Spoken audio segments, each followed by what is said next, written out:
ఎన్నికలప్పుడు ఓటు పొందడానికి మేము హామీలు ఇచ్చినాం. ఇవన్నీ మాకు పనికిరావు, వీటి పవిత్రత మేము కాపాడలేమని చెప్పి మీరు ప్రజలకు సమాధానం చెప్పండి.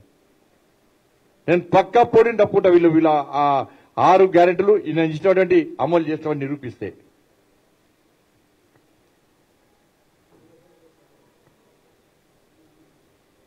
కానీ ఇచ్చిన హామీలు నెరవేర్చకుండా ఒక పార్టీ ఇంకో పార్టీ మీద సవాలు చేసుకుంటూ చలో డే టు టైం మీరే ఫిక్స్ చేయండి, నేను రెడీ.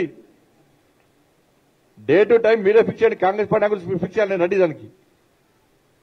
మళ్ళీ 100 రోజులైనా మొన్ననే ప్రభుత్వం వచ్చింది కదా, 100 రోజులు చేస్తున్నది మీరే. తెలంగాణ 100 రోజులు కూడా చేస్తున్నది మీరే. తెలంగాణ అప్పుల పాలుందనే విషయం మీరే. అప్పులు తీరుస్తామనేది మీరే. 100 రోజులు దాటి ఇప్పుడు 4 నెలలు అయిపోయింది ఇప్పటికే.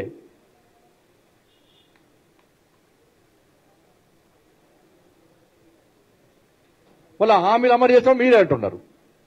ఇవి లేవాదాలా మరి? కాబట్టి ఈ విషయంలో కాంగ్రెస్ పార్టీ నా సవాల్ను స్వీకరించదా తెలంగాణ సమాజం ఆలోచిస్తుంది. మహిళలకు తులం బంగారం కూడా ఇస్తున్నాడు. ఎంతమంది మా ఆడబిడ్డలకు తులం బంగారం ఇచ్చిండు, ఎంతమంది మా అక్క చెల్లకు స్కూటీ ఇచ్చిండు, అవి కూడా చెప్పండి.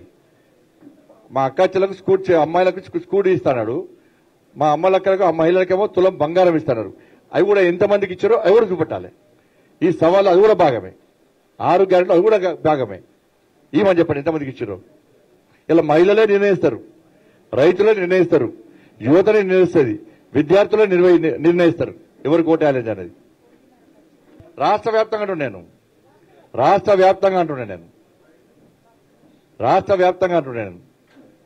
రాష్ట్ర నాయకత్వాన్ని నేను సవాల్ చేస్తున్నా. కాంగ్రెస్ పార్టీ రాష్ట్ర నాయకత్వాన్ని సవాల్ చేస్తున్నాను. హైదరాబాద్ వచ్చి పోటీ మీద తప్పున అమరుల స్టాచ్యూ రమ్మంటే వస్తా, సర్దార్ పటేల్ విగ్రహం రమ్మని వస్తా, భాగ్యలక్ష్మి గుడి దగ్గర రమ్మని వస్తా, ఇంకేడు రమ్మని వస్తా. నేను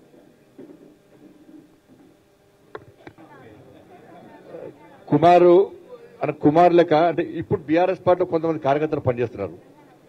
వాళ్ళు బీఆర్ఎస్ పార్టీ కార్యకర్తలు అయినప్పుడు కూడా నేను ఎప్పుడు వాళ్ళని వ్యతిరేకిస్తాను. ఎందుకంటే వాళ్ళు తెలంగాణ ఉద్యమకారులు. ఇప్పుడు శోభక్క గతంలో బీఆర్ఎస్ పార్టీలో ఉండే, ఎగ్జాంపుల్ చెప్తున్నారు. శోభక్క బీఆర్ఎస్ పార్టీలో ఉండే, బీఆర్ఎస్ పార్టీ ఎమ్మెల్యే అయినాక కూడా శోభక్కని ఎక్కడ కలిసినా నేను మా అక్కని రెస్పెక్ట్ ఇస్తాను. ఎందుకు రెస్పెక్ట్ ఇస్తాడు? కేసీఆర్ అప్పుడు తెలంగాణ ఉద్యమంలో శోభక్క చేసిన యుద్ధం మామూలు యుద్ధం కాదు. ఇట్లా కుమార్ కూడా ఎప్పుడు కలిసినాడు కుమార్ని రెస్పెక్ట్ ఇచ్చేవాడు. అవునా కదా కుమార్? ఇట్లా బీఆర్ఎస్ పార్టీలో ఇంకా 3 కార్యకర్తల నాయకులు ఉన్నారు. వాళ్ళు కూడా క్రాంతి కూడా వీళ్ళొక బ్యాచ్. వీళ్ళది ఈ బ్యాచ్ తెలంగాణ ఉద్యమప్పుడు పోలీసు వాళ్ళు కొట్టిన దెబ్బలు నేను కల్లారా చూసిన. నేను వాళ్ళని కొట్టిన దెబ్బలు, వాళ్ళ మీద వేసిన కేసులు నేను చూసిన కల్లారా.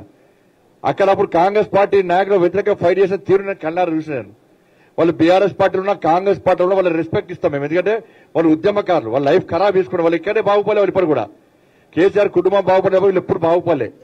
ఇప్పుడు తెలంగాణ కోసం వాళ్ళు ఉన్నారు వాళ్ళు.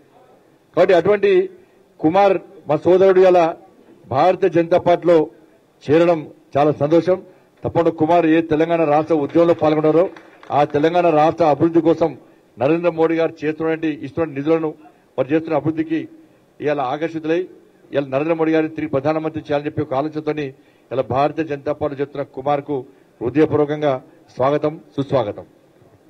ఇప్పుడు ఆపరేషన్ లేకుండానే మోకాళ్లకు ప్లాస్మా ట్రీట్మెంట్. మీ ఆర్థోపెటిక్ సమస్యలన్నిటికీ రోబోటిక్ టెక్నాలజీ ద్వారా తక్కువ ఖర్చుతో శాశ్వత పరిష్కారం. ఫ్రీ కన్సల్టేషన్, ప్రతి ట్రీట్మెంట్ పై 20% డిస్కౌంట్. ఈ ఆఫర్ కొద్ది రోజులు మాత్రమే. త్వరపడండి. V9 hospitals 9281465842.